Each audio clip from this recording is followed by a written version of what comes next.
श्रीः त्रिपुरसुन्दरी मानसपूजास्तोत्रम्।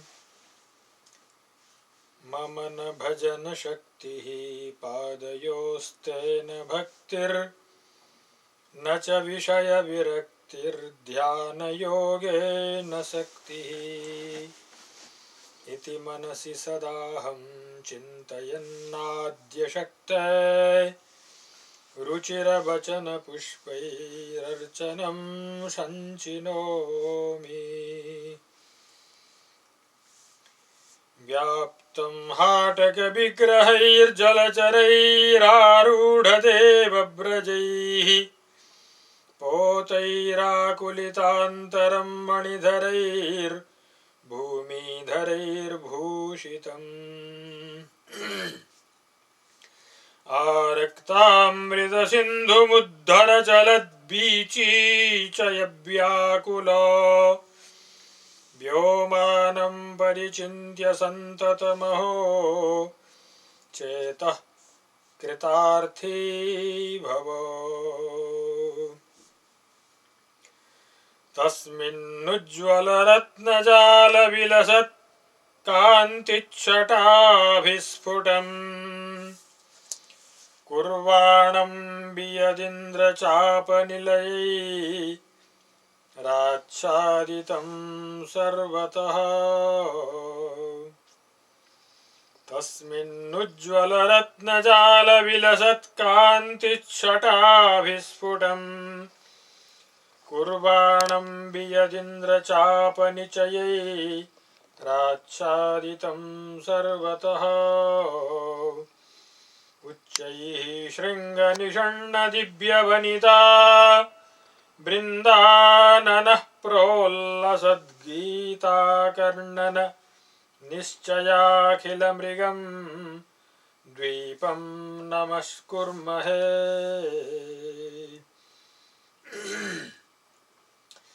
जातिचम्पकपाटलादिसुमनः सौरभ्यसम्भावितम् ह्रीङ्कारध्वनिकण्ठकोकिलकुः प्रोल्लासिचूतद्रुमम्। आविर्भूतसुगन्धिचन्दनवनं दृष्टिप्रियं नन्दनम् चञ्चलचञ्चरीकचटुलं चेतश्चिरं चिन्तय। परिपतितपरागैः पाटलक्षोणिभागो विकसितकुसुमोच्चैः पीतचन्द्रार्करश्मिः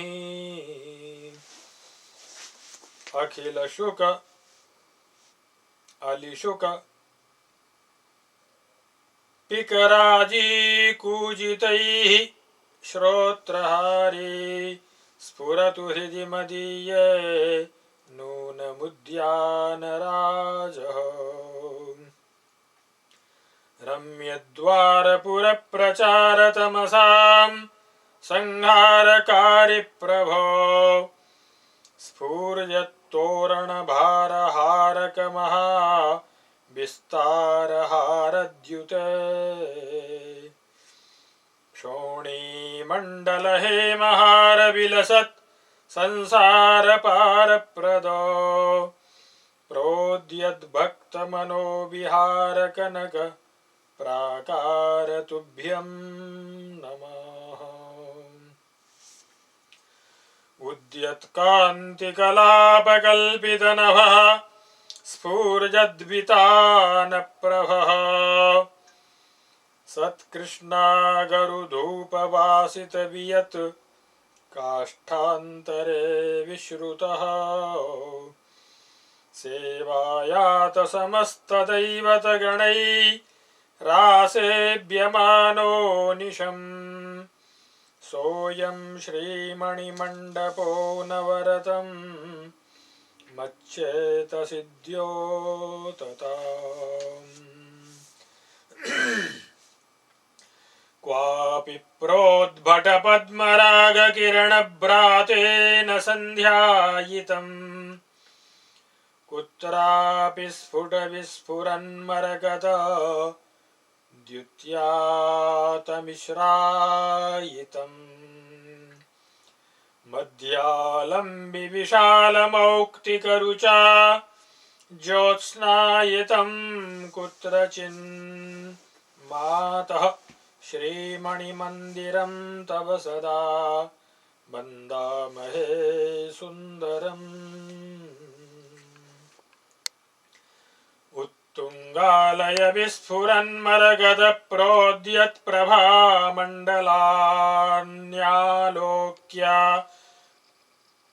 न्यालोक्याङ्कुरितोत्सवैर्नवतृणा तीर्णस्थली शङ्ख्यया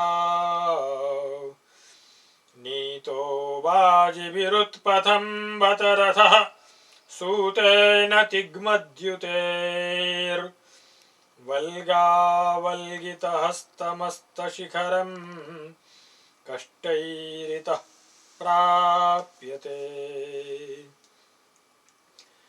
मणिसदनसमुद्यत्कान्तिधारानुरक्ते वियति चरमसन्ध्या शङ्किनो भानुरथ्याः शिथिलितगतकुप्यत् सूतहुङ्कारनादैः कथमपि मणिगेहादुच्चकैरुच्चलन्ति भक्त्या किं नु समर्पितानि बहुधा रत्नानि पाथोधिना किं वारोहणपर्वतेन सदनं यैर्विश्वकर्मा करोतु आज्ञातं गिरिजे कटाक्षकलया नूनं त्वया तोषिते शम्भौ नृत्यति नागराजफणिना कीर्णामणिश्रेणयः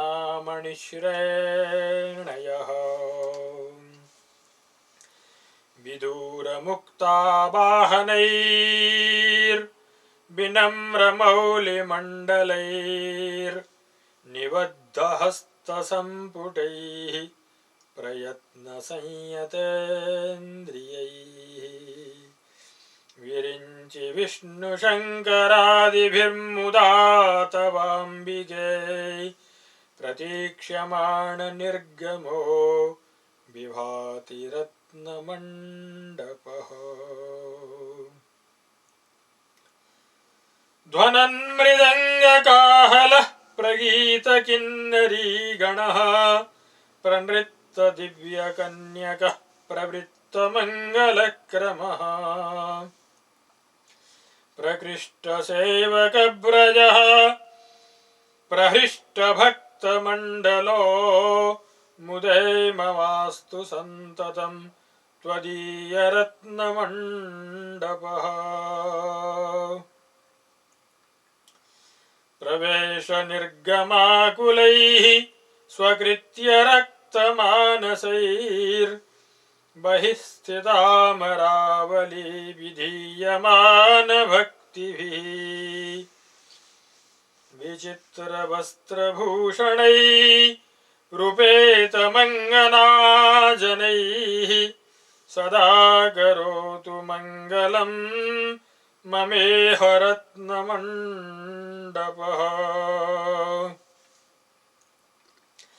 सुवर्णरत्नभूषितैर्विचित्रवस्त्रधारिभिर्गृहीत हेमयष्टिभिर्निरुद्ध सर्वदैवतैः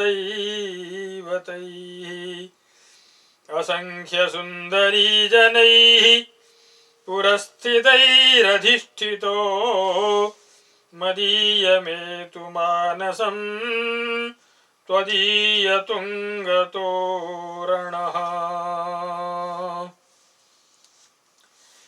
इन्द्रादींश्च दिगीश्वरान् सह परिवारानथो सायुधान् न्योषिद्रूपधरान् स्वदिक्षु निहितान् सञ्चिन्त्य हृत्पङ्कजे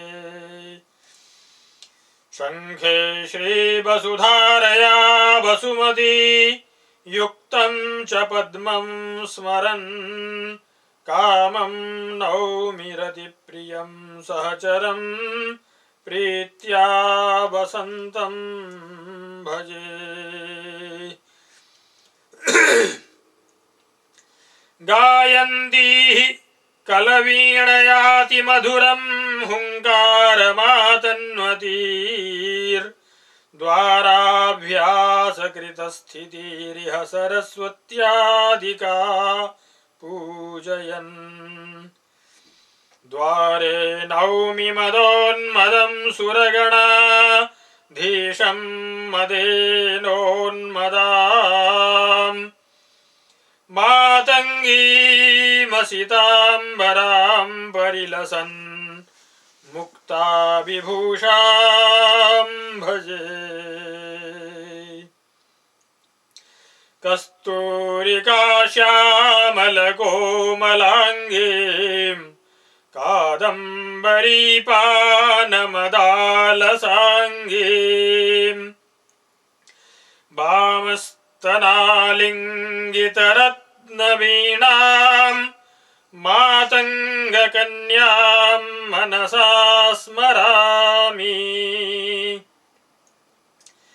विकीर्णचिकुरोत्करे विगलिताम्बराडम्बरे मदाकुलितलोचने विमलभूषणोद्भासिनी।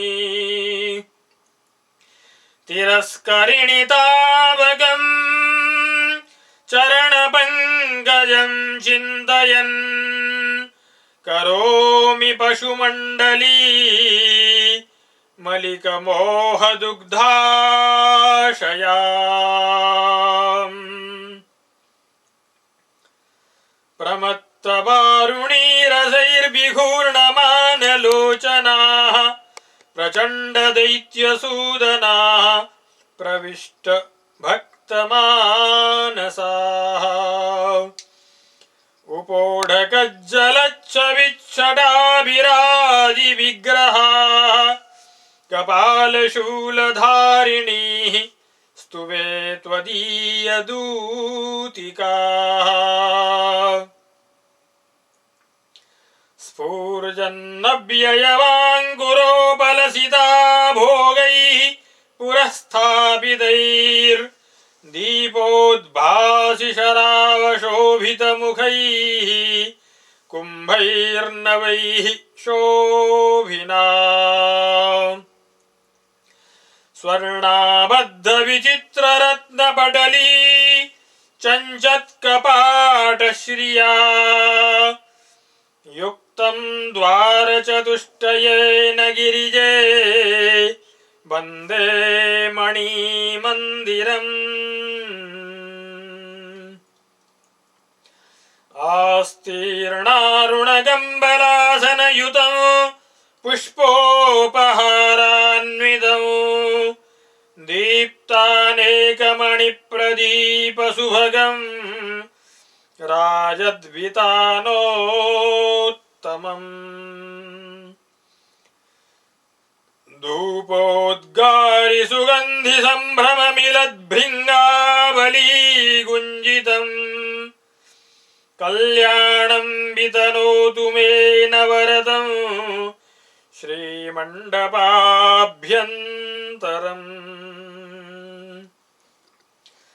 कनकरचिते पञ्चप्रेतासनेन विराजिते मणिगणचिते रक्तश्वेताम्बरास्तरणोत्तमे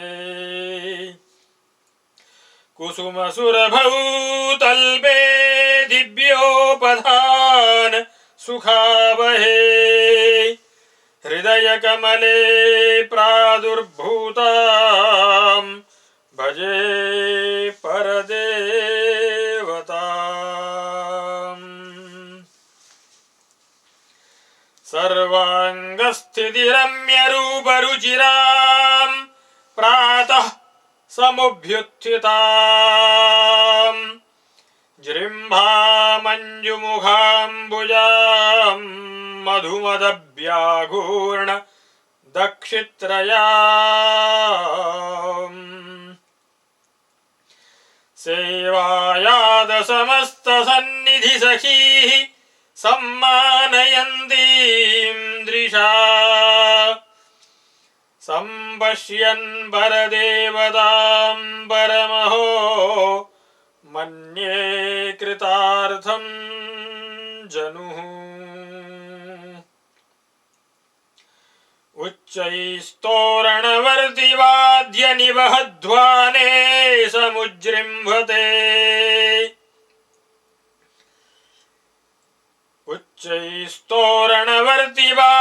उच्चैस्तोरणवर्तिवाद्यनिवहध्वाने समुज्जृम्भिते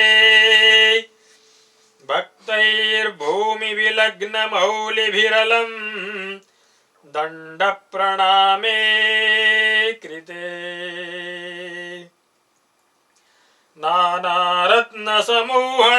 नानारत्नसमूहनद्धकथनस्थाली समुद्भासिताम् प्रातस्ते परिकल्पयामि गिरिजे नीराजनामुज्ज्वलाम्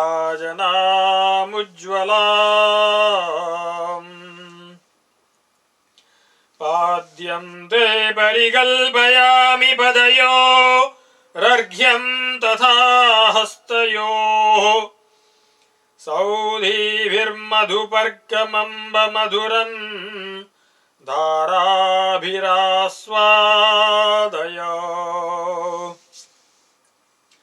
तोयेनाचमनं विधेहि शुचिना गाङ्गेन मत्कल्पितम् साष्टाङ्गं प्रणिपातमीशदयिते दृष्ट्या कृतार्थी कुरु मातः पश्य मुखाम्बुजं सुविमले दत्ते मया दर्पणे देवि स्वीकुरु दन्तधावनमिदं गङ्गाजलेनान्वितम्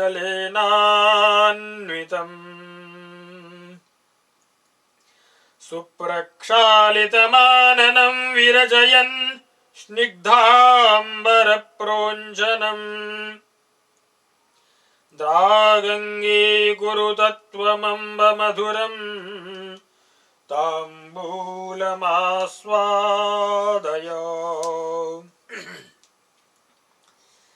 निधेहि मणिपादुकोपरिपदाम्बुजं मज्जना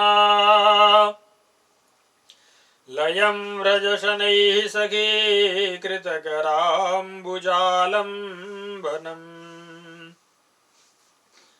महेशि करुणानिधे तव दृगन्तपातोत्सुकान् विलोकय मनागमो नुभय संस्थितान् दैवतान् हेमरत्नवर्णेन वेष्टितं विस्तृतारुणवितानशोभितम् सज्ज सर्वपरिचारिकाजनं पश्य मज्जनगृहं मनो मम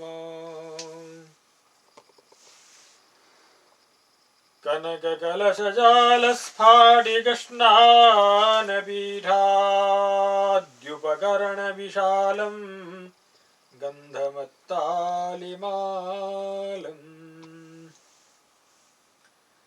स्फुरदरुणवितानं मज्जुगन्धर्वगानम् स्फुरदरुणवितानं मञ्जुगन्धर्वगानम् परमशिवमहेले मज्जनागारमेहि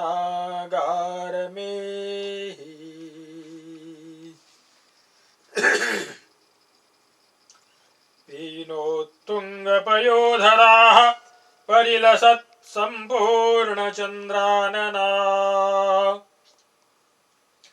रत्नस्वर्णविनिर्मिताः परिलसत् सूक्ष्माम्बरप्रावृताः हेमस्नानघटीस्तथा मृदुपटी रुद्वर्तनं कौसुमम् तैलं कङ्कतिकां करेषु दधतीर्वन्देऽम्बते दासिकाः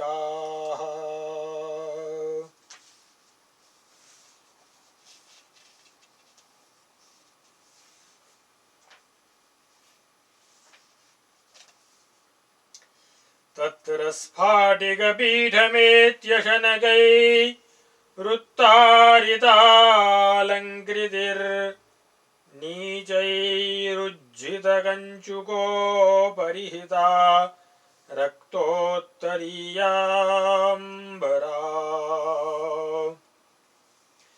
मेणीबन्धमपास्य कङ्कतिकया केशप्रसादं मनाक् कुर्वाणा परदेवता भगवती चित्ते मम द्योतता अभ्यङ्गं गिरिजे गृहाण मृदुना तैलेन सम्पादितम् काश्मीरैरगरुद्रुवै मलयजैरुद्वर्तनं कारय अभ्यङ्गं गिरिजे गृहाण मृदुना तैलेन सम्पादितम् काश्मीरैरगरुद्रवैर्मलयजैरुद्वर्तनं कारय गीते किन्नरकामिनीभिरभितो वाद्ये मुदा वादिते नृत्यन्तीमिह पश्यते विपुरतो दिव्याङ्गना मण्डली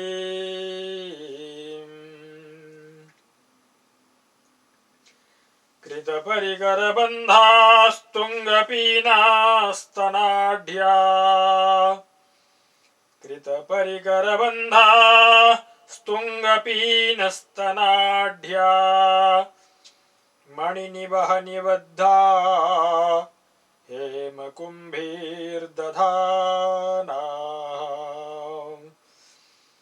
सुरभिसलिलनिर्यद्गन्धलुब्धालिमालाः सविनयमुपतस्थुः सर्वतः स्नानदास्यः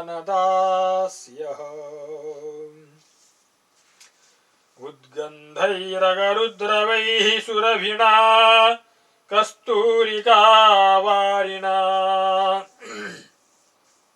स्फूर्जत्सौरभयक्षकर्दमजलैः काश्मीरनीरैरपि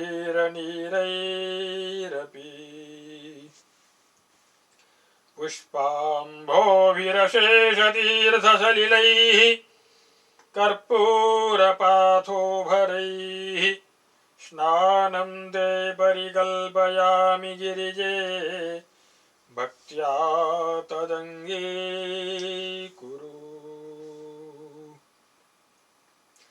प्रत्यङ्गं परिमार्जयामि शुचिना वस्त्रेण सम्प्रोञ्छनम् कुर्वे केशकलापमायततरं धूपोत्तमैर्धूपितम् आलीवृन्दविनिर्मितां यवनिका मास्थाप्य रत्नप्रभम् भक्तत्राणपरे महेशगृहिणी स्नानाम्बरं मुच्यताम् पीतं ते परिकल्पयामि निबिडं चण्डातकं चण्डिके सूक्ष्मं स्निग्धमुरीकुरस्व वसनं सिन्दूरपूरप्रभम्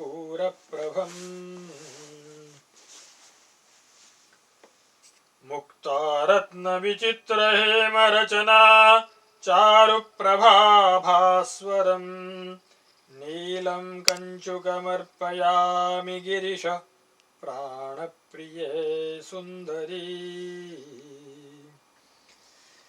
पीतं ते परिकल्पयामि निबिडं चण्डातकं चण्डिके सूक्ष्मं स्निग्धमुरीकुरुस्व वसनं सिन्दूरपूरप्रभम् मुक्तारत्नविचित्रहेमरचना चारुप्रभाभास्वरम् नीलं कञ्चुकमर्पयामि गिरिजे नीलं कञ्चुकमर्पयामि गिरिश प्राणप्रिये सुन्दरी पीतं ते परिकल्पयामि निबिडं चण्डातकं चण्डिके सूक्ष्मं स्निग्धमुरीकुरुष्व वसनं सिन्दूरपूरप्रभम् मुक्तारत्नविचित्रहेमरचना चारुप्रभाभास्वरम् नीलं कञ्चुकमर्पयामि गिरिश प्राणप्रिये सुन्दरी विलुलितचिकुरेणाच्छादितां सप्रदेशे मणिनिकरविराजत् पादुकान्यस्तपादे सुललितमवलम्ब्य द्राक्सखीमंशदेशे गिरिशिगृहणिभूषा मण्टपाय प्रयाहि लसत्कनककुट्टिमा स्फुरदमन्दमुक्तावली समुल्लसितकान्तिभिः कलितशक्रचापव्रजे महाभरणमण्डपे निहितहेमसिंहासनं सखीजनसमावृतं समधितिष्ठ कात्यायिनी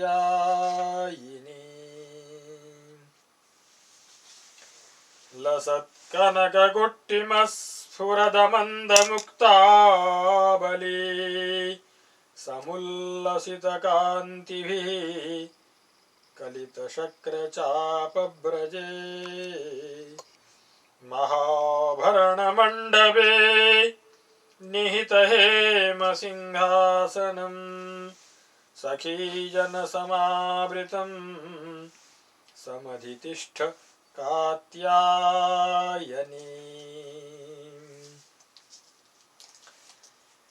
स्निग्धं गङ्गतिकामुखेन शनकैः संशोध्य केशोत्करम् सीमन्तं विरचय्य चारुविमलं सिन्दूररेखान्वितम्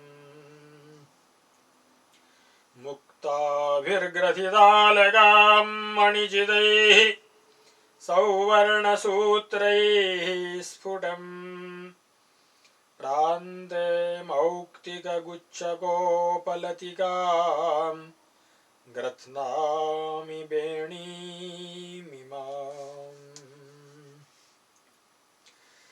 विलम्बिवेणी भुजगोत्तमाङ्गो स्फुरन्मणिभ्रान्तिमुपानयन्तम् स्वरोचिषोल्लासितकेशपाशम् महेशि चूडामणिमर्पयामि त्वामाश्रयद्भिः कवरीतमिश्रैर्वन्दीकृतं द्रागिव भानुबिम्बम् मृडानि चूडामणिमादधानं वन्दामहे तावकमुत्तमाङ्गम्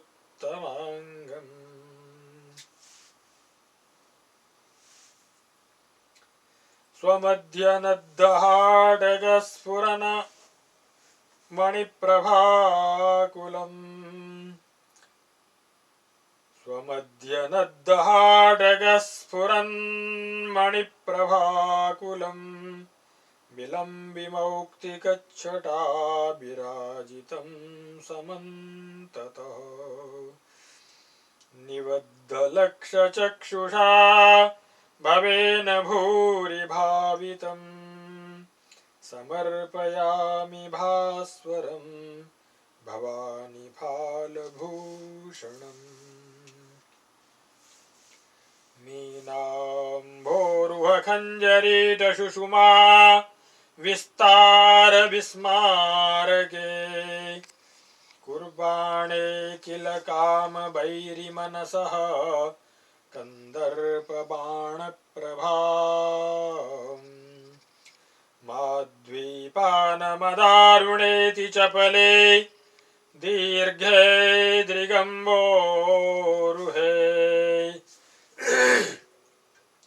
देवि स्वर्णशलाकयोर्जितमिदं दिव्याञ्जनं दीयताम् मीनाम्भोरुहखञ्जरीटशुषुमा विस्तार विस्मारके कुर्वाणे किल कामभैरिमनसः कन्दर्पबाणप्रभा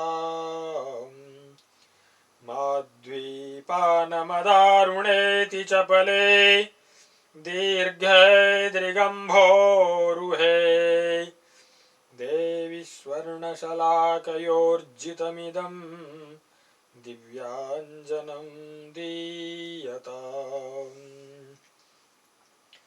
मध्यस्थारुणरत्नकान्तिरुचिरां मुक्तामुगोद्भासितां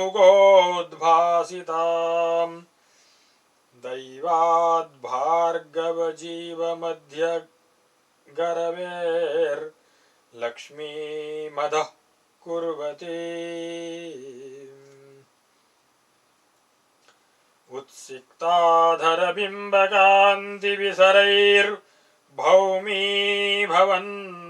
उत्सिक्ताधरबिम्बकान्तिविसरैर्भौमीभवन्मौक्तिकाम् मद्दत्ता मुररीकुरुष्व गिरिजे नासाभिभूषामिमाम्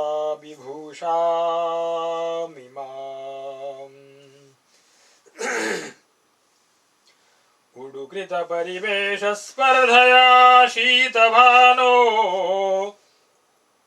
रिव विरचितदेहद्वन्द्वमादित्यबिम्बम् अरुणमणिसमुद्यत्प्रान्तबिभ्राजिमुक्तम् श्रवसि परिनिधेहि स्वर्णताटङ्कयुग्मम्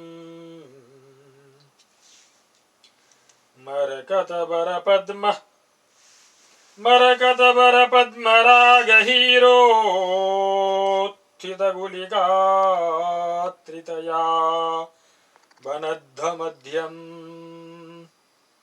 विततविमलमौक्तिकं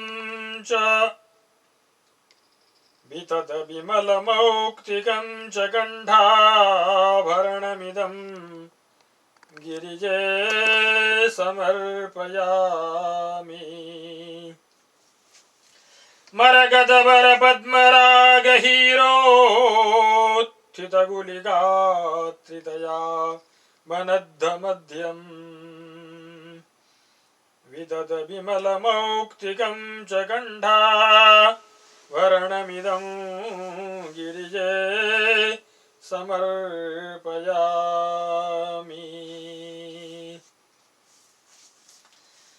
नानादेशसमुत्थितैर्मणिगणप्रोद्यत्प्रभामण्डलव्याप्तैराभरणैर्विराजितगलां मुक्ताच्छटालङ्कृतां मध्यस्थारुणरत्नकान्तिरुचिरां प्रान्तस्थमुक्ताफला भ्रातामम्बचतुष्किकां परशिवे वक्षस्थले स्थापय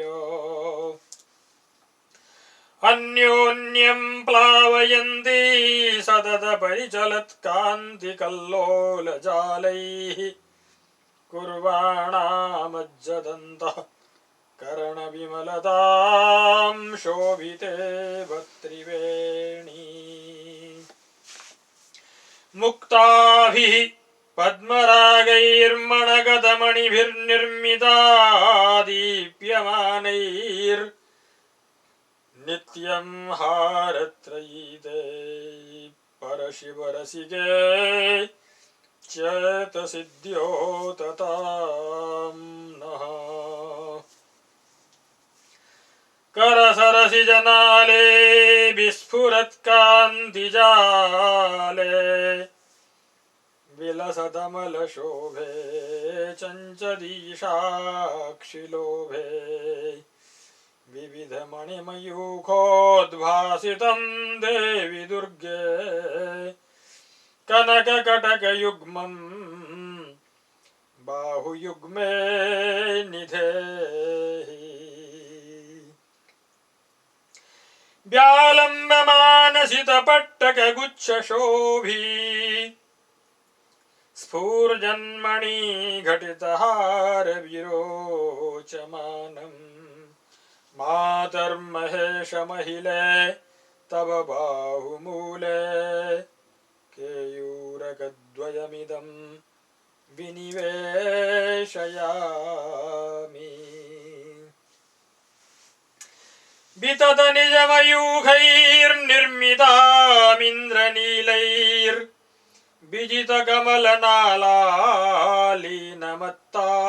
विततनिजमयूखैर्निर्मितामिन्द्रनीलैर्विजितकमलनालालिनमत्तालिमालां मणिगणखचिताभ्यां कङ्कणाभ्यामुपेतां कलयवलयराजीं हस्तमूले महेशी नीलपट्टमृदुगुच्छशोभिता बद्धनैकमणिजालमञ्जुलाम् अर्पयामि बलयात् पुरःसरे विस्फुरत्कनकतैत्रिपालिकाम् आलबालमिव पुष्पधन्वना बालविद्रुमलतासु निर्मितम् अङ्गुलीषु विनिधीयतां शनैरङ्गुलीयकमिदं मदर्पितम् विजितहरमनोभूमत्तमातङ्गकुम्भा स्थलविलुलितकूजत् किङ्किणीजालतुल्याम् अविरतकलनादैरीशचेतो हरन्तीं विविधमणिनिबद्धां मेखलामर्पयामि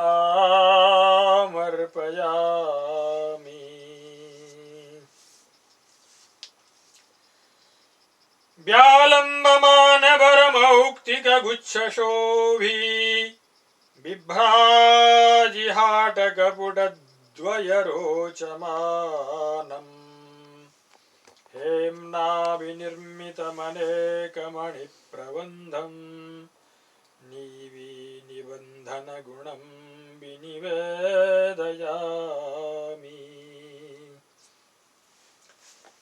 विनिहित नवलाक्षा पङ्कबालातपोघे मरगतमणिराजी मञ्जुमञ्जीरघोषे अरुणमणिसमुद्यत्कान्तिधारा विचित्र स्तवचरणसरोजे हंसकः प्रीतिमेतु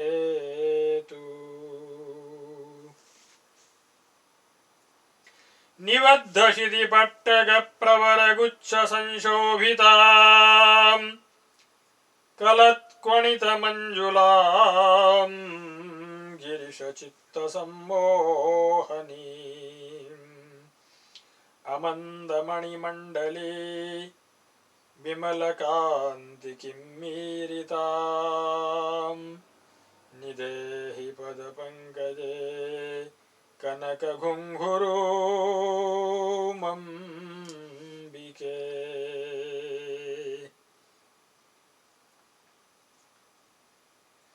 विस्फुरत्सहजरागरञ्जिते शिञ्जितेन कलितां सखीजनैः पद्मरागमणिनूपुरद्वये मर्पयामि तव पादपङ्कजे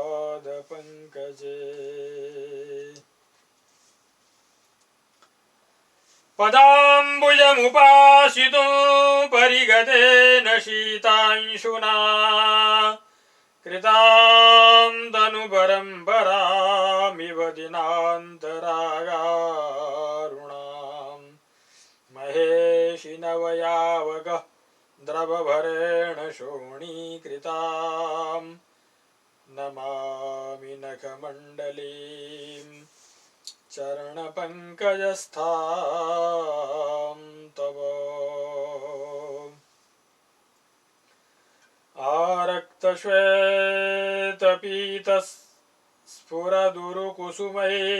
आरक्तश्वेतपीतस्फुरदुरुकुसुमैश्चित्रितां पट्टसूत्रैर्देवस्त्रीभिः प्रयत्नादगरुसमुदितैर्धूपितां दिव्यधूपैः उद्यद्गन्धान्धपुष्पम् धयनिवह समारब्धझाङ्कारगीताम् चञ्चत्कल्हारमालाम् परशिवरशिके कण्ठपीठेऽर्पयामि गृहाण परमामृतम् कनकपात्रसंस्थापितम् समर्पय मुखाम्बुजे विमलवीटिकामम्बिके विलोकय मुखाम्बुजं मुकुरमण्डले निर्मले निधेहि मणिपादुकोपरिपदाम्बुजं सुन्दरी आलम्ब्य स्वसखीं करेण शनकैः सिंहासनादुत्थिता कूजन्मन्दमरालमञ्जुलगतिप्रोल्लासि भूषाम्बरा आनन्दप्रतिपादकैरुपनिषद्वाक्यैः स्तुता वेधसा मच्चित्ते स्थिरतामुपैतु गिरिजा यान्ति सभामण्डपम्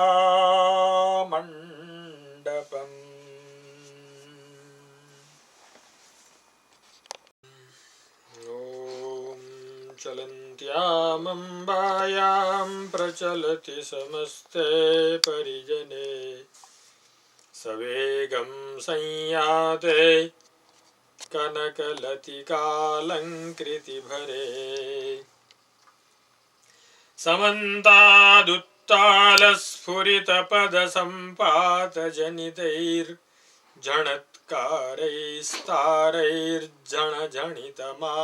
समन्तादुत्तालस्फुरितपदसम्पातजनितैर्जणत्कारैस्तारैर्जणजणितमासीन्मणिगृहम्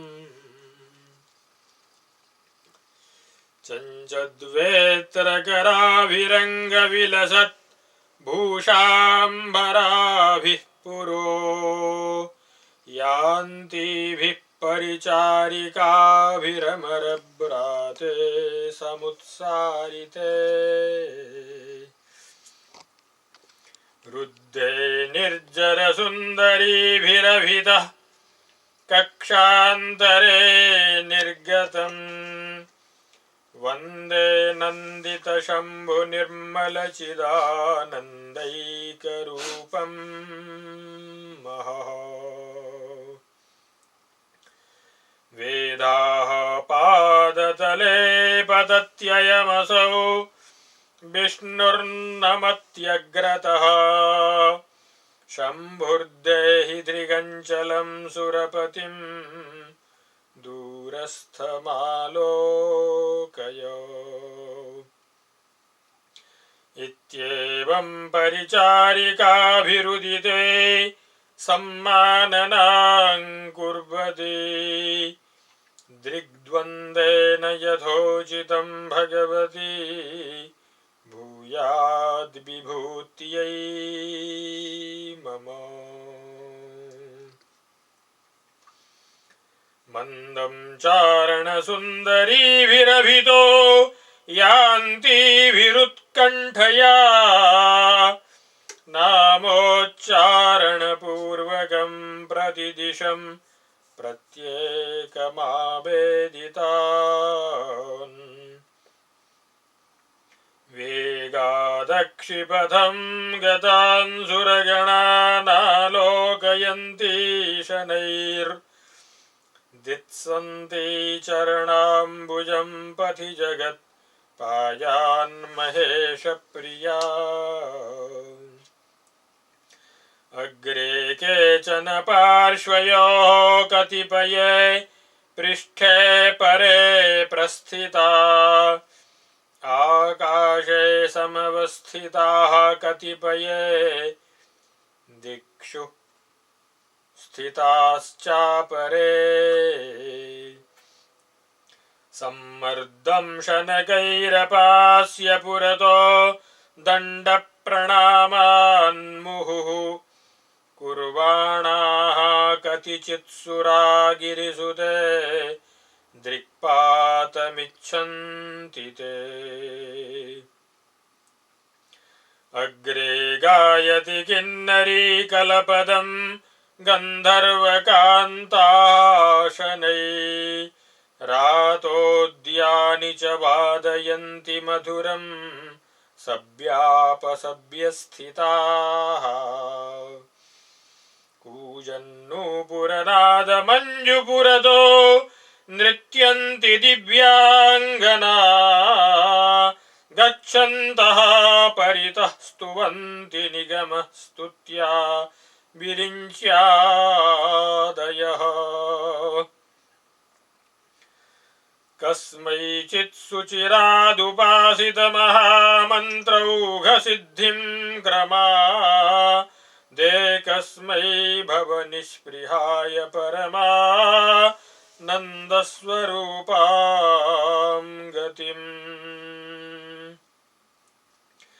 अन्यस्मै विषयानुरक्तमनसे दीनाय दुःखापहम् द्रव्यं द्वारसमाश्रिताय ददतीं वन्दामहे सुन्दरीम्। नम्रीभूय कृताञ्जलिप्रकटितप्रेम प्रसन्नानने मन्दं गच्छति सन्निधौ सविनयात् सोत्कण्ठमोघत्रये। नानामन्त्रगणं तदर्थमखिलं तत्साधनं तत्फलं व्याचक्षाणमुदग्रकान्तिकलये यत्किञ्चिदाद्यं महः।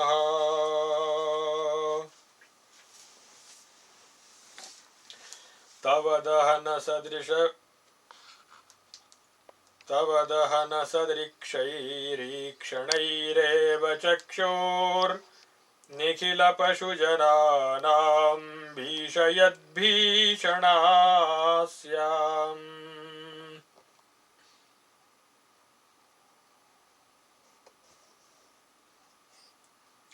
तव दहनसदृक्षैरीक्षणैरेव चक्षुर्निखिलपशुजनानां भीषयद्भीषणास्यम्। कृतवसति परेश प्रेयसि द्वारनित्यं शरभमिथुनमुच्चैर्भक्तियुक्तो नतोऽस्मि। कल्पान्ते सरसैकदा समुदितानेकार्कतुल्यप्रभाम् रत्नस्तम्भनिबद्धकाञ्चनगुणस्फूर्जन्वितानोत्तमाम् कर्पूरागरुगर्भवर्तिकलिका प्राप्तप्रदीपावलीम् श्रीचक्राकृतिमुल्लसन्मणिगणाम् वन्दामहे वेदिकाम् स्वस्थानस्थितदेवतागणवृदे बिन्दौ मुदा स्थापितम् नानारत्नविराजिहेमविलसत्कान्तिच्छटादुर्दिनम्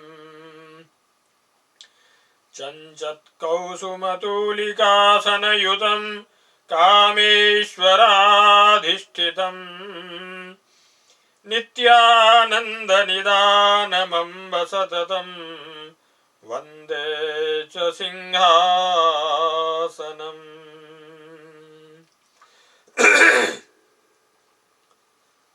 वदद्भिरवितो मुदा जय जयेति वृन्दारकैः कृताञ्जलिपरम्परा विदधति कृतार्थादृशा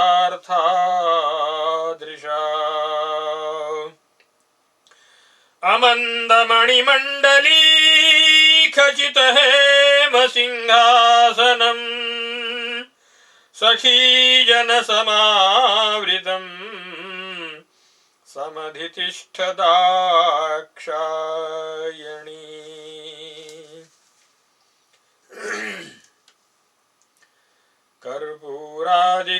कर्पूरादिकवस्तुजातमखिलं सौवर्णभृङ्गारकम् ताम्बूलस्य करण्डकं मणिमयं चैलाञ्चलं दर्पणम्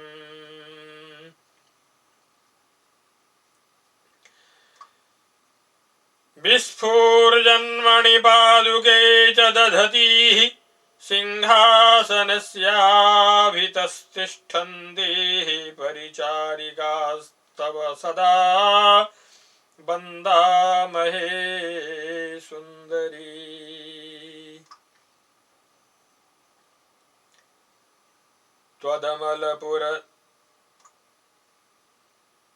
त्वदमलबपुरुद्यत् कान्तिकल्लोलजालैः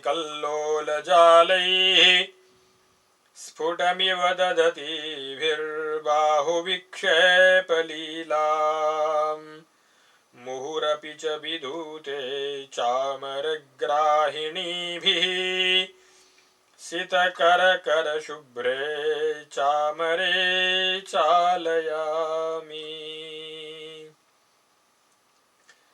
प्रान्तस्फुरद्विमलमौक्तिकगुच्छजालम् चञ्चन्महामणिविचित्रितहेमदण्डम् उद्यत्सहस्रकरमण्डलचारुहेमच्छत्रं महेशमहिले विनिवेशयामि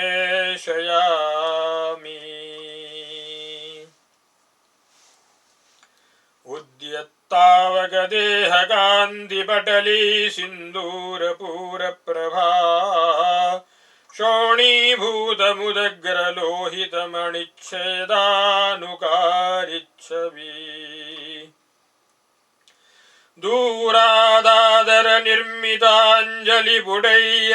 दूरादादरनिर्मिताञ्जलिपुटैरालोक्यमानं सुराव्यूहैः काञ्चनमातपत्रमतुलं वन्दामहे सुन्दरम्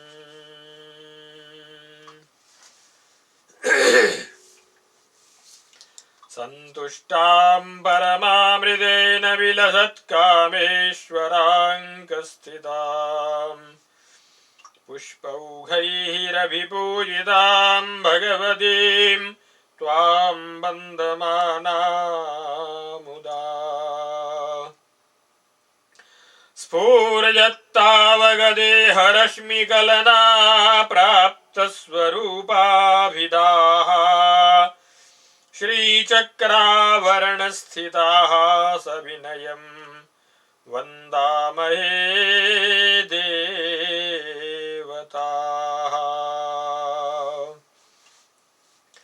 आधारशक्त्याधिकमाकलय्य मध्ये समस्ताधिकयोगिनीं च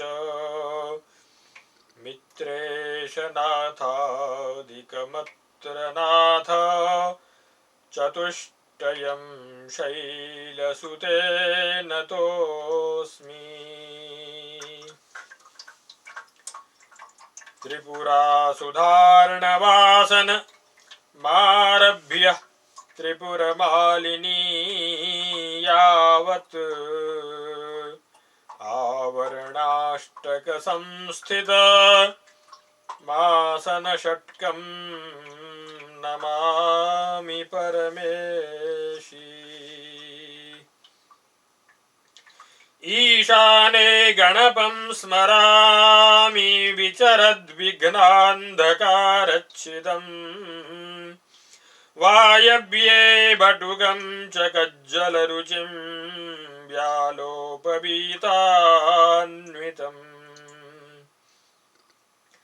नैऋत्ये महिषासुरप्रमथिनीं दुर्गां च सम्पूजयन्नाग्नेये खिलभक्तरक्षणपरं क्षेत्राधिनाथं भजे।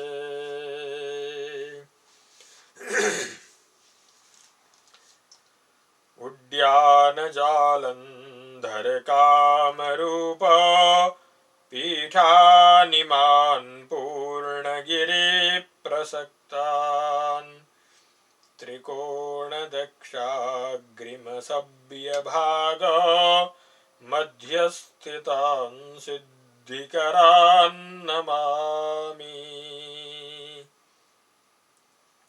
लोकेशः पृथिवी पतिर्निगदितो विष्णुर्जलानां प्रभु। लोकेशः पृथिवीपतिर्निगदितो विष्णुर्जलानां प्रभुस्तेजोनाथ उमापतिश्च मरुतामीशस्तथा चेश्वरः। आकाशाधिपतिः सदाशिव इति प्रेताभिधामागता नेतांश्चक्रबहिः स्थितान् सुरगणान् वन्दामहे सादरम्। तारानाथकलाप्रवेशनिगमभ्याजाद्गता सुप्रथम् त्रैलोक्ये तिथिषु प्रवर्तितकलाकाष्ठादिकालक्रमम् रत्नालङ्कृतिचित्र वस्त्रललितं कामेश्वरी पूर्वकम् नित्या षोडशकं नमामि लसितं चक्रात्मनोरन्तरे।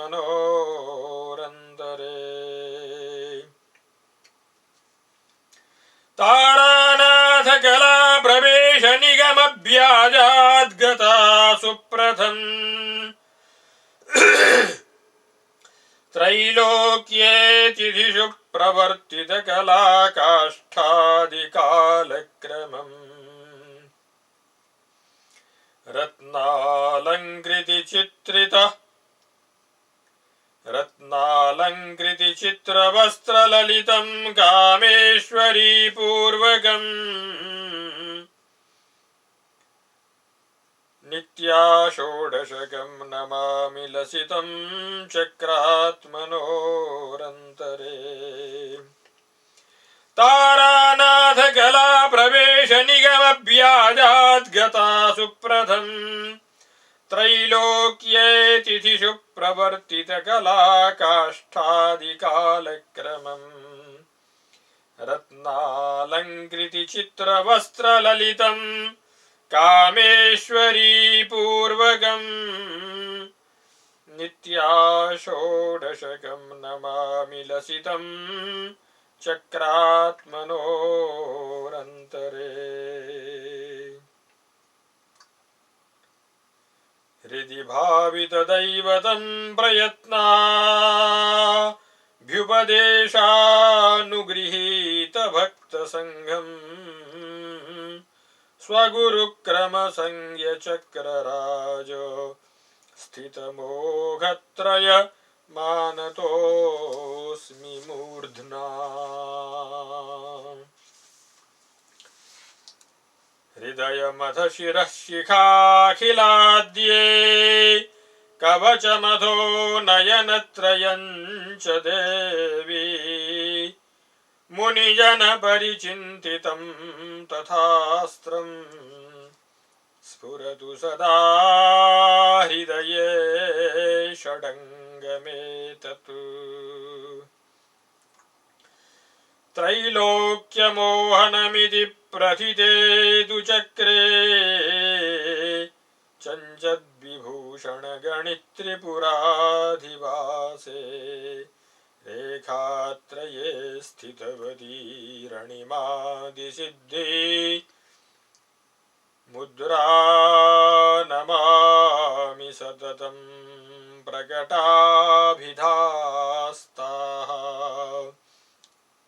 त्रैलोक्यमोहनमिति प्रथितेतु चक्रे चञ्चद्विभूषणगण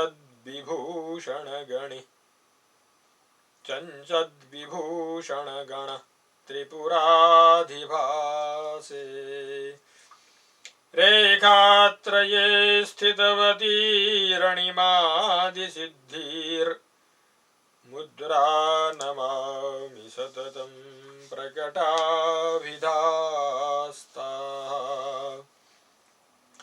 त्रैलोक्यमोहनमिति प्रथितेतु चक्रे चञ्चद्विभूषणगण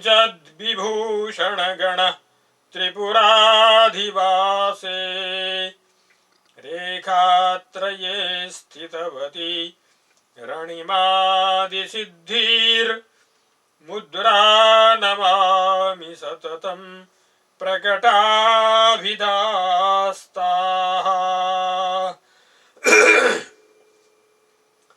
सर्वाशा परिपूरके वसुदलद्वन्द्वेन बिभ्राजिते विस्फूर्जत्त्रिपुरेश्वरी निवसतौ चक्रे स्थिता नित्यशः कामाकर्षणिकादयो मणिगणभ्राजिष्णु दिव्याम्बरा योगिन्यः प्रदिशन्तु काङ्क्षितफलम् विख्यातगुप्ताभिधाः सर्वाशा परिपूरके वसुदलद्वन्द्वेन बिभ्राजिते विस्फूर्जत्त्रिपुरेश्वरी निवसतौ चक्रे स्थिता नित्यशः कामाकर्षणिकादयो मणिगणभ्राजिष्णु दिव्याम्बरा योगिन्यः प्रदिशन्तु काङ्क्षितफलम् विख्यातगुप्ताभिधाः महेशि वशुभिर्दलैर्लसति सर्वसंक्षोभणे विभूषणगणस्फुरत् त्रिपुरसुन्दरी सद्मनी अनङ्गकुसुमादयो विविधभूषणोद्भासिता दिशन्तु मम काङ्क्षितं तनुतराश्च गुप्ताभिधाः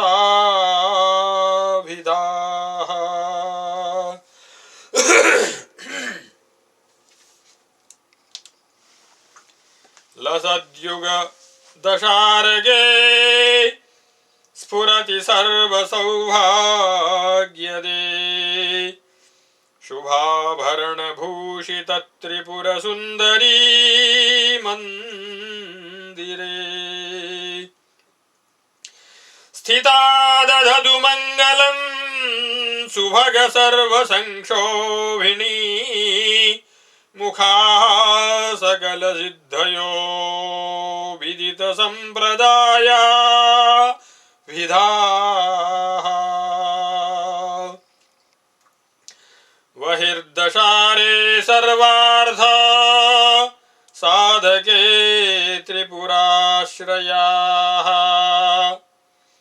कुलकौलाभिदाः पान्तु सर्वसिद्धिप्रदायिकाः अन्तःशोभितशारकेति ललिते सर्वादिरक्षाकरे मालिन्या त्रिपुराद्यया विरचिता वासे स्थितं नित्यशः नानारत्नविभूषणं मणिगणभ्राजिष्णुदिव्याम्बरम् सर्वज्ञादिकशक्तिवृन्दमनिशं वन्दे निगर्भाभिधम्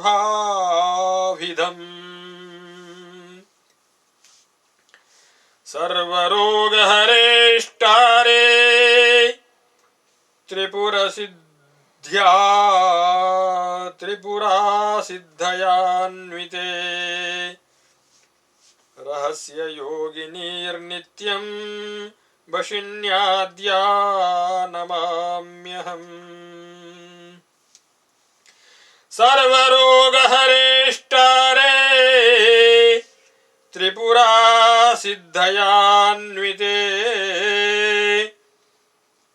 रहस्ययोगिनीर्नित्यं वशिन्याद्या नमाम्यहम्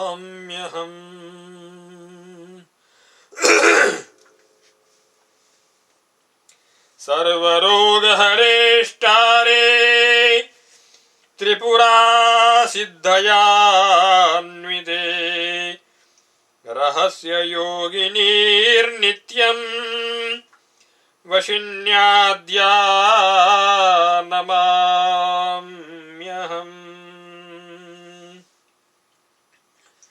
च्यूताशोकविकासिकेतकरजः प्रोद्भासिनी नीलाम्बुज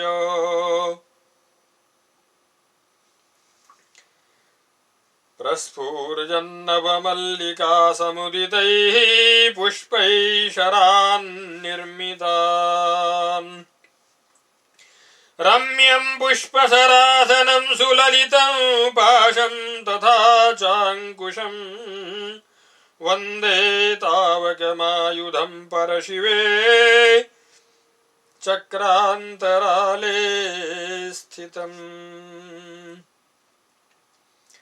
च्यूताशोकविकासिकेतकरजः प्रोद्भासि नीलाम्बुज प्रस्फुरन्नवमल्लिकासमुदितैः पुष्पैः शरान्निर्मितान्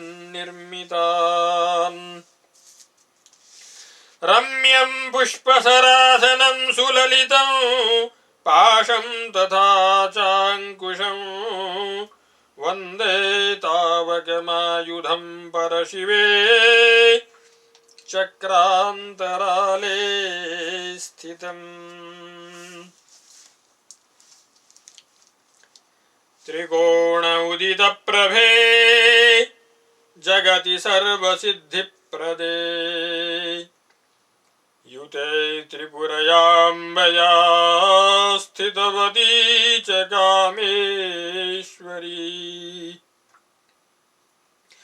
तनोतु मम मङ्गलं सकलशर्म वज्रेश्वरी करोतु भगमालिनी स्फुरतु मामके चेतसे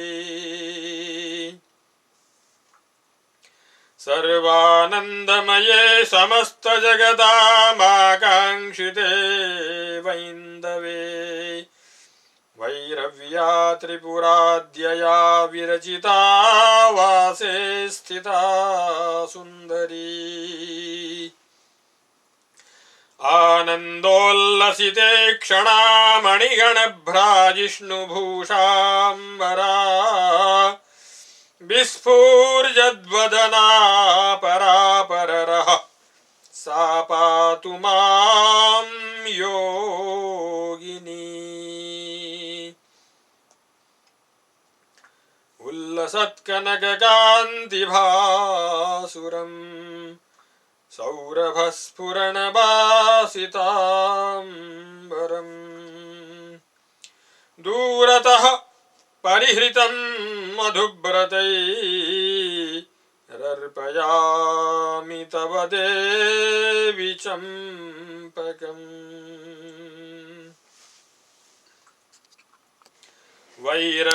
वैरमुद्धतमपास्य शम्भुना मस्तके विनिहतं कलाच्छलात्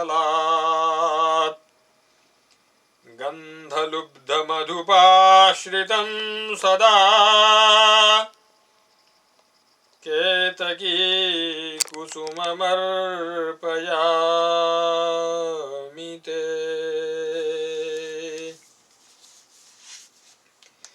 चूर्णीकृतं द्रावगिव पद्मजेन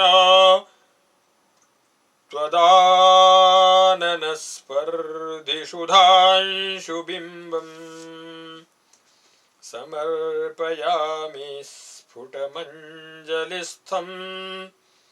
विकासिजाति कुसुमोत्करं ते अगरुबहलधूपाजस्रसौरभ्यरम्यां मरकतमणिराजी राजिहारिश्रीगाभां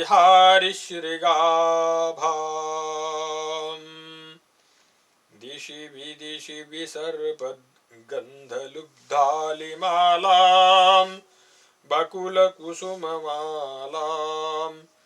कण्ठपीठेऽर्पयामि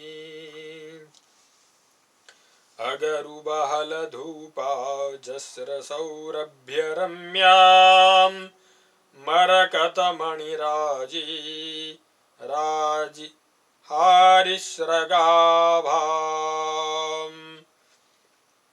दिशि विदिशि विसर्पद्गन्धलुब्धालिमालां बकुलकुसुममालां कण्ठपीठेऽर्पयामि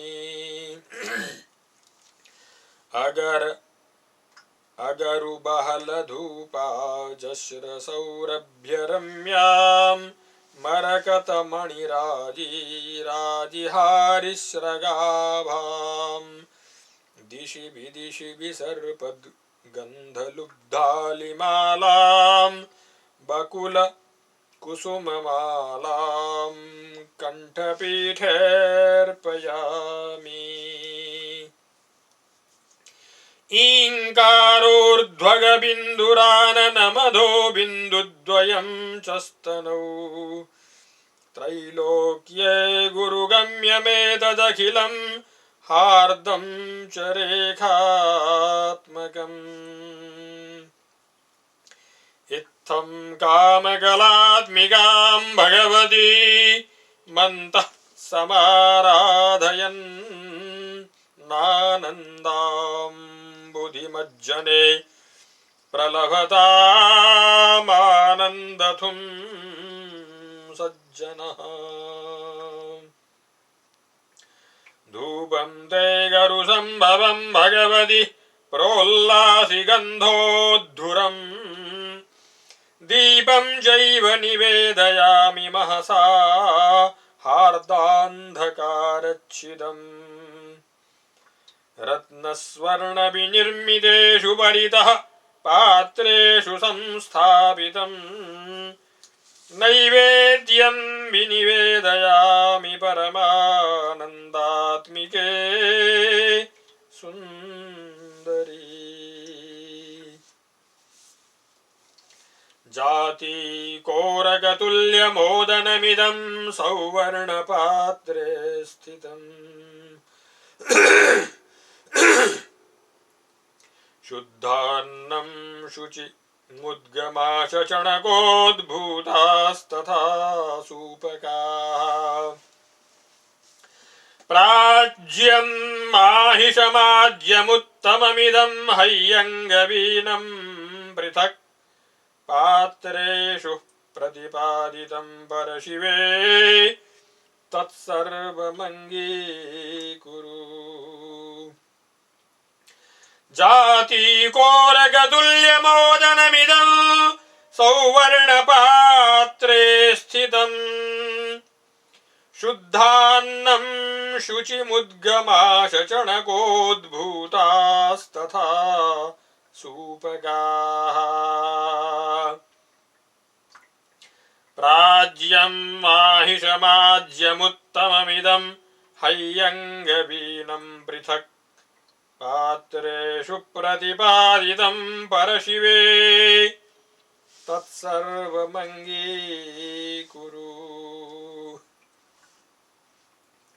शिम्बीशूरणशाकबिम्बबृहती कूष्माण्डकोशातकी वृन्ताकानि पटोलकानि मृदुना संसारितान्यग्निना सम्पन्नानि च बेसबारविसरैर्दिव्यानि भक्त्या कृतान्यग्रे ते विनिवेदयामि गिरिजे सौवर्णपात्रव्रजे निम्बूकार्द्रकचूतकन्दकदली कौशातकी कर्कटी धात्री बिल्वगरीरकैर्विरचितान्यानन्दचिद्विग्रहे राजीभिः कटुतैलसैन्धवहरिद्राभिः स्थितान् पातये सन्धानानि निवेदयामि गिरिजे भूरि प्रकाराणि ते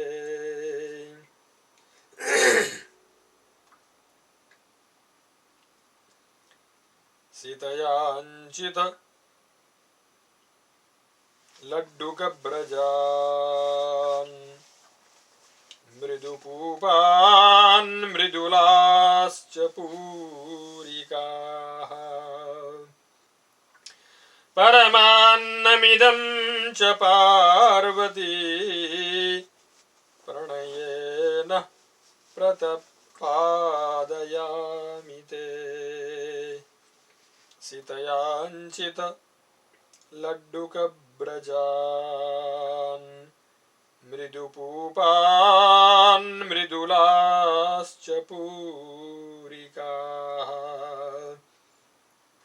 परमान्नमिदं च पार्वती प्रणयेन प्रतिपादयामि ते दुग्धमेतदनले सुसाधितं चन्द्रमण्डलनिभं तथा दधि फाणितं शिखरिणीं सितां सर्वमम्ब विनिवेदयामि ते अग्रे ते विनिवेद्य सर्वमभितं नैवेद्यमङ्गीकृतम् अग्रे ते विनिवेद्य सर्वममितं नैवेद्यमङ्गीकृतं ज्ञात्वा तत्त्वचतुष्टयं प्रथमतो मन्ये सुतृप्तां ततः देवीं त्वां परिशिष्टमम्ब कनकामत्रेषु संस्थापितं शक्तिभ्यः समुपाहरामि सकलं देवेशि शम्भुप्रिये वामेन स्वर्णपात्रे मनुपमपरमान्नेन पूर्णां दधाना मन्येन स्वर्णदर्वीं निजजनहृदया भीष्टदां धारयन्ति सिन्दूरारक्तवस्त्रां विविधमणिलसद्भूषणां मेचकाङ्गीं तिष्ठन्तीमग्रतस्ते मधुमदमुदितामन्नपूर्णां नमामि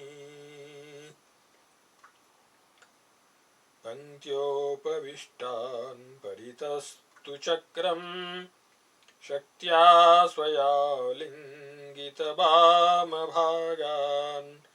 सर्वोपचारैः परिपूज्य भक्त्या तवाम्बिके पारिषदान् नमामि परमामृतमत्तसुन्दरी गणमध्यस्थिततर्कभासुरम् परमामृतमोघघूर्णिते क्षणम् किमपि ज्योतिरुपास्महे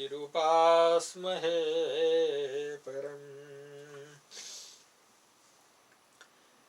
दृश्यते तव मुखाम्बुजं शिवे श्रूयते स्फुटमनाहतध्वनिः अर्चने तव गिरामगोचरे न प्रयाति विषयान्तरं मनः त्वन्मुखाम्बुजविलोकनोल्लसत् प्रेम निश्चल विलोचनद्वयीम् उन्मनीमुपगता सभामिमां भावयामि परमेशि तावकीम् चक्षुः पश्यतु नेह किञ्चन परं घ्राणं न वा जिघ्रतु श्रोत्रं हन्त शृणोतु न त्वगमपि न स्पर्शमालम्बताम्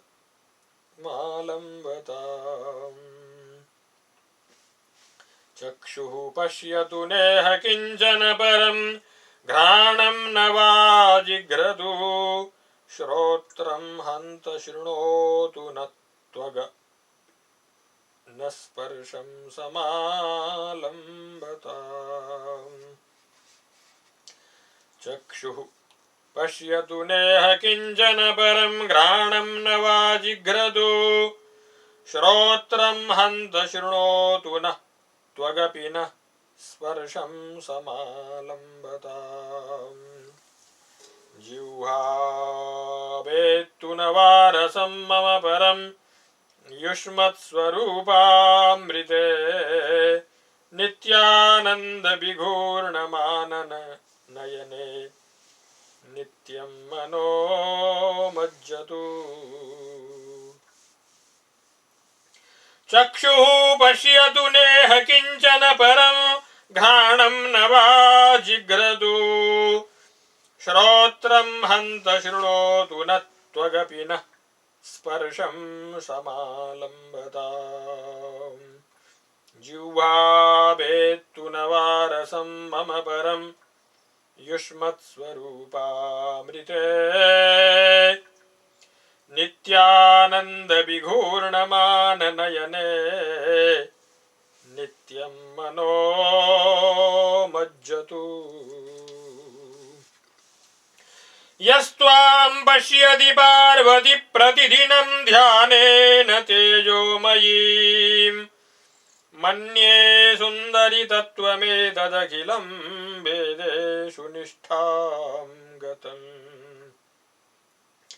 यस्तस्मिन् समये तवार्चन विधा वानन्दसान्द्राशयो यातोऽहं तदभिन्नतां परशिवे योऽयं प्रसादास्तव।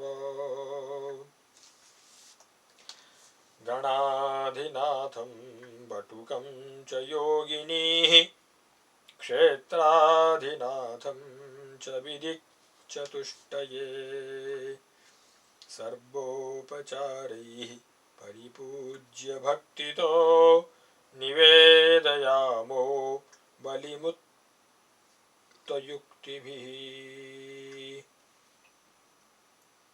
गणाधिनाथं बटुकं च योगिनीः क्षेत्राधिनाथं च विदिक्चतुष्टये सर्वोपचारैः परिपूज्य भक्तितो निवेदयामो बलिमुक्तयुक्तिभिः।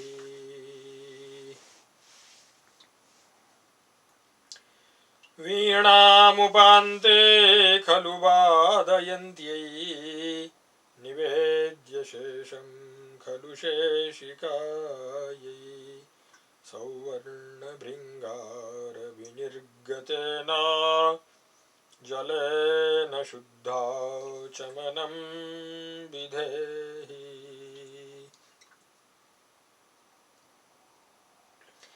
ताम्बूलं विनिवेदयामि विलसत्कर्पूरकस्तूरिका जातिपूगलवङ्गचूर्णखदिरैर्भक्त्या समुल्लासितम् स्फूर्जद्रत्नसमुद्गकप्रणीतं सौवर्णपात्रे स्थितैर्दीपैरुज्ज्वलमन्नचूर्णरचितैरारार्तिकं गृह्यताम्। काचिद्गायति किन्नरी कलपदं वाद्यं दधानोर्वशी रम्भा नृत्यति केलिमञ्जुलपदं मातः पुरस्तात्तव। कृत्यं प्रोज्झ्य सुरस्त्रियो मधुमदव्याघूर्णमाने क्षणम् नित्यानन्दसुधाम्बुधिं तव मुखं पश्यन्ति हृष्यन्ति च। ताम्बूलोद्भासि वक्त्रैस्त्वदमलवदनालोकलोल्लासि नेत्रैः ताम्बूलोद्भासि वक्त्रैस्त्वदमलवदनालोकनोल्लासि नेत्रैः चक्रस्थैः शक्तिसङ्घैः परिहृतविषया सङ्गमाकर्ण्यमानम् गीताज्ञाभिः प्रगामं मधुरसमधुरं बाधितं किन्नरीभिर्वीणाझङ्कारनादं कलय परशिवानन्दसन्धानहेतुः।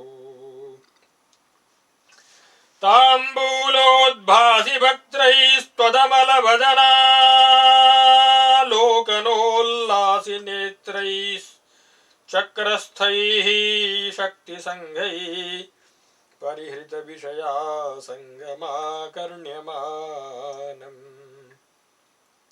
गीतज्ञाभिः प्रकामं मधुरसमधुरं बाधितं किन्नरीभिः वीणाझङ्कारनादं कलय परशिवानन्दसन्धानहेतुः। ताम्बूलोद्भासि वक्त्रैस्त्वदमलवदनालोकनोल्लासि नेत्रैः चक्रस्थैः शक्तिसङ्घैः परिहृतविषया सङ्गमाकर्ण्यमानम् गीतज्ञाभिः प्रकामं मधुरसमधुरं बाधितं किन्नरीभिर्वीणाझङ्कारनादं कलय परशिवानन्दसन्धानहेतुः